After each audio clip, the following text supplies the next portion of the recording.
Question number 8, David Shearer. Thank you, Mr Speaker. My question is to the Minister of Consumer Affairs. Is he satisfied that New Zealanders are not paying too much for their milk, and if so, why? The Honourable Nathan Guy. Mr Speaker, on behalf of the Minister, yes, the government does not set the price of milk in stores.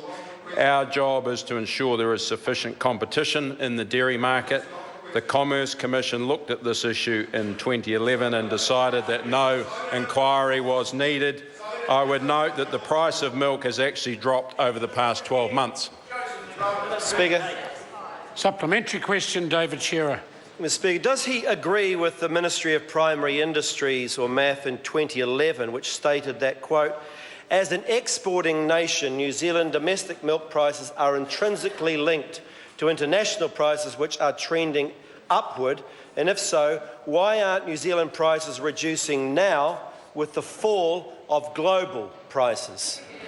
Honourable Nathan Guy. Speaker, on behalf of the Minister, I have seen that report. Yes, there is some linkage, but that is only part of the story. The retail price is affected by costs such as processing, production and distribution, and the member should be aware of that. Speaker. Supplementary question, David Shearer.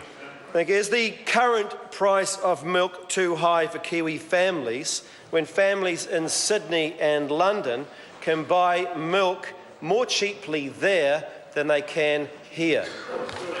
The Honourable Nathan Guy. Well, Mr Speaker, on behalf of the Minister, you could drive a milk tanker right through the middle of that member's arguments. What he hasn't thought about is the different pricing mechanisms overseas. In particular, GST is included here, but it isn't in the UK. There's a price war currently going on between those two countries, so the member should keep up to speed with what's happening. Speaker. Supplementary question, Darroch Ball. Thank you, sir.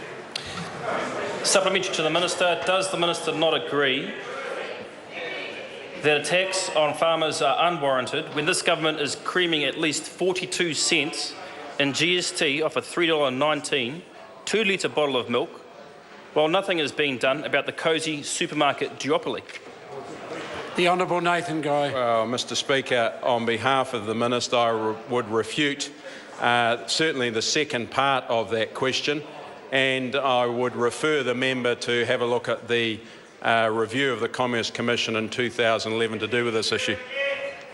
Supplementary question, David Shearer. Thank you, Mr Speaker. Given the Prime Minister said yesterday, quote, if the argument is solely one of price in New Zealand, you can drink water out of a tap and that's for free. And would he encourage Wellington mother of 2, Amanda Gardner, who uses up to 5 litres of milk a week and can no longer afford to encourage her children to drink milk, to drink water instead?